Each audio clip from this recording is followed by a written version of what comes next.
అందరికీ నమస్కారం. ముందుగా ఈ వీడియోకి ఒక లైక్ కొట్టి మన ఛానల్ని సబ్స్క్రైబ్ చేసుకోండి. మనలో చాలామంది ఆడవారు ఇంట్లో దీపారాధన చేసుకుంటారు. అయితే బ్రహ్మ ముహూర్తంలో దీపారాధన చేయాలని మన పెద్దలు చెబుతూ ఉంటారు. కానీ మనలో చాలామంది అవేవి పట్టించుకోకుండా పూజ చేయటానికి భక్తి ఉంటే చాలు, సమయంతో పని లేదని అనుకుంటారు.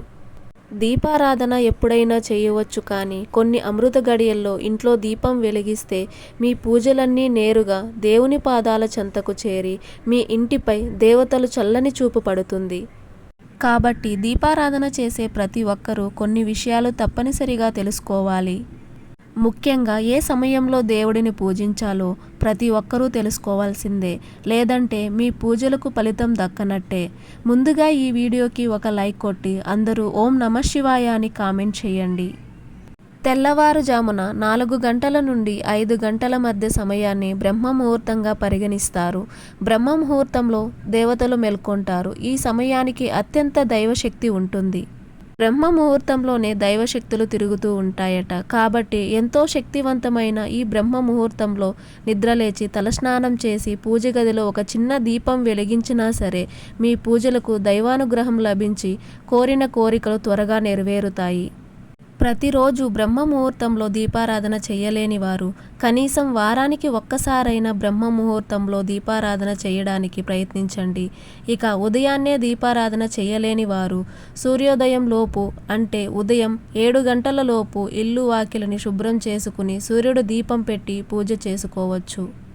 అలాగే ఉదయం 7 గంటల నుండి 9 గంటల్లోపు దీపారాధన చేసుకోవచ్చు. కానీ ఈ సమయంలో వెలిగించే దీపానికి తక్కువ శక్తి ఉంటుంది. ఉదయం 9 గంటల లోపు చేసే పూజలకు సాధారణమైన పుణ్య ఫలితాలు దక్కుతాయి. కాబట్టి ఉదయాన్నే దీపారాధన చేయలేని వారు సాయంత్రం దీపారాధన చేసుకోండి. ఉదయం చేసే పూజల కన్నా సాయంత్రం చేసే పూజలకు ఇంకా రెట్టింపు పుణ్య ఫలితం లభిస్తుందట. సాయంత్రం ఇల్లు శుభ్రం చేసుకొని 6 గంటలకు దీపారాధన చేస్తే చాలా మంచిది.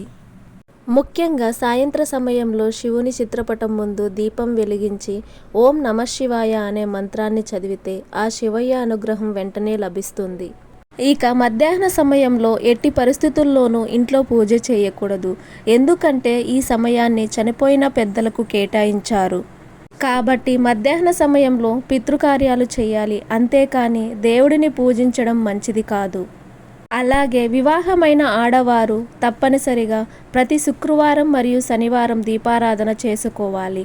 ప్రతి శుక్రవారం మహాలక్ష్మీదేవిని గులాబీ పూలతో అలంకరించి ఆవు నెయ్యితో దీపారాధన చేస్తే మీ కుటుంబంలో డబ్బు సమస్యలు ఏర్పడకుండా ఉంటాయి.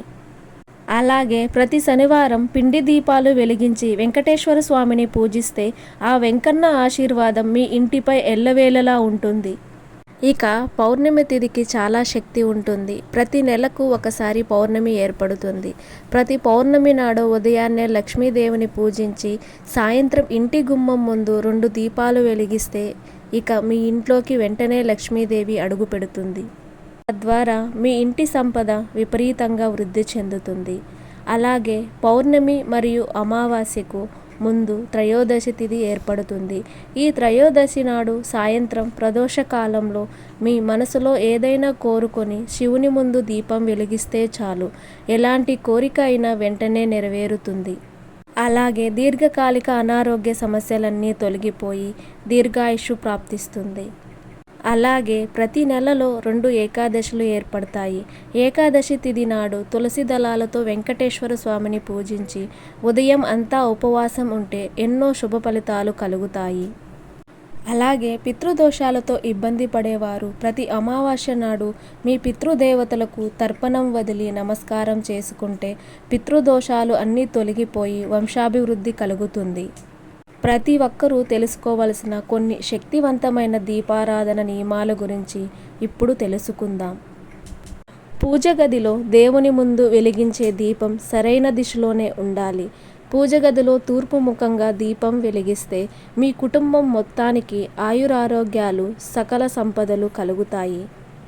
అలాగే పడమర ముఖంగా దీపం వెలిగిస్తే అప్పుల సమస్యలు, డబ్బు కష్టాలన్నీ తీరిపోయి ఆర్థికంగా అభివృద్ధి చెందుతారు.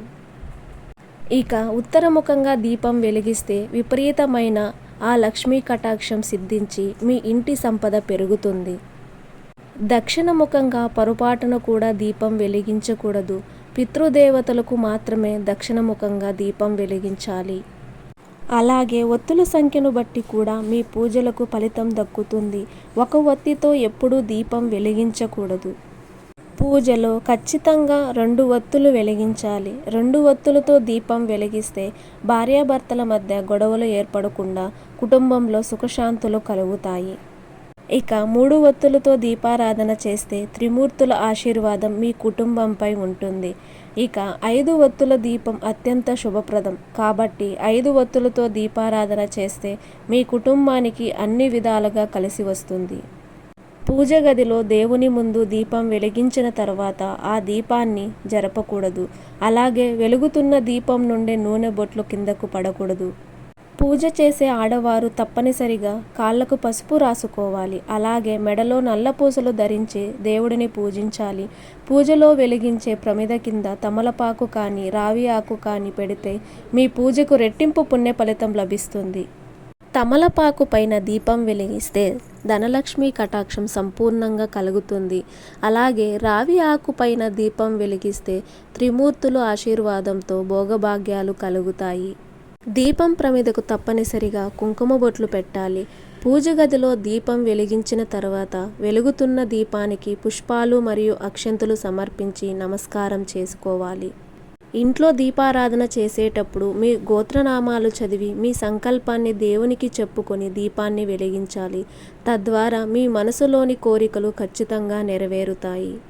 దేవుడిని పూజించేటప్పుడు తప్పనిసరిగా దైవ మంత్రాలు చదవాలి లేదా మీ మనసులో మీ ఇష్ట దైవాన్ని స్మరించుకుంటూ పూజ చేయండి. ఇక వాస్తుశాస్త్రం ప్రకారం ప్రతి ఒక్కరూ పూజ గదిలో తప్పనిసరిగా కులదేవత విగ్రహం ఉండాలి.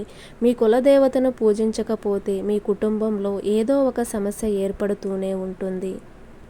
మీ కులదేవత ఎవరో తెలియకపోతే వెంకటేశ్వర స్వామిని కులదేవునిగా పూజించవచ్చు. మన జ్యోతిష్య శాస్త్రాల ప్రకారం ఆడవారు చేసే పూజల కన్నా పురుషులు చేసే పూజలకే విశేషమైన పుణ్య ఫలితాలు కలుగుతాయి. కాబట్టి వివాహమైన ఆడవారు తమ భర్త చేత దీపం వెలిగించి పూజ చేస్తే మీ కుటుంబం మొత్తానికి మంచి జరుగుతుంది. ఇక పూజలో ఉపయోగించే పుష్పాలు తాజాగా ఉండాలి. గులాబీ పూలతో లక్ష్మీదేవిని పూజిస్తే డబ్బు పరంగా బాగా కలిసి వస్తుంది.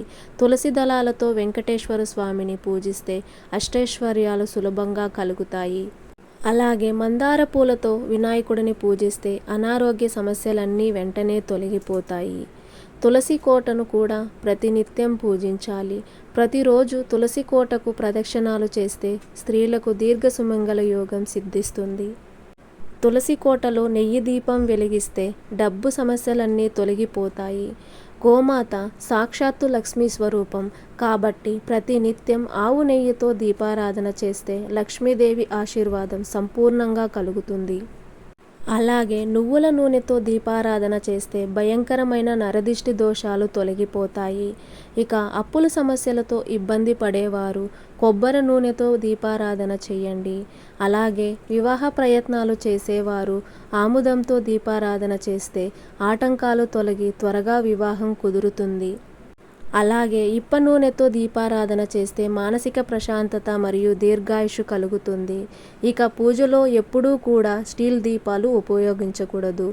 పూజకు ఇత్తడి కుందులు మాత్రమే ఉపయోగించాలి. అయితే వెండి ప్రమిదల్లో దీపారాధన చేస్తే ఇంకా మంచిది. ఇక తామరకాడ ఒత్తులతో దీపారాధన చేస్తే పూర్వజన్మ పాపాలు తొలగిపోయి సుఖ సంతోషాలు ప్రాప్తి కలుగుతుంది. ప్రతి శుక్రవారం నాడు తామరకాడ ఒత్తులతో దీపం వెలిగిస్తే విశేషమైన ధనప్రాప్తి కలుగుతుంది. ఈ వీడియో మీకు నచ్చినట్లయితే ఒక లైక్ కొట్టి మీకున్న ధర్మ సందేహాలకు కామెంట్ చేయండి. ఓం నమః శివాయ.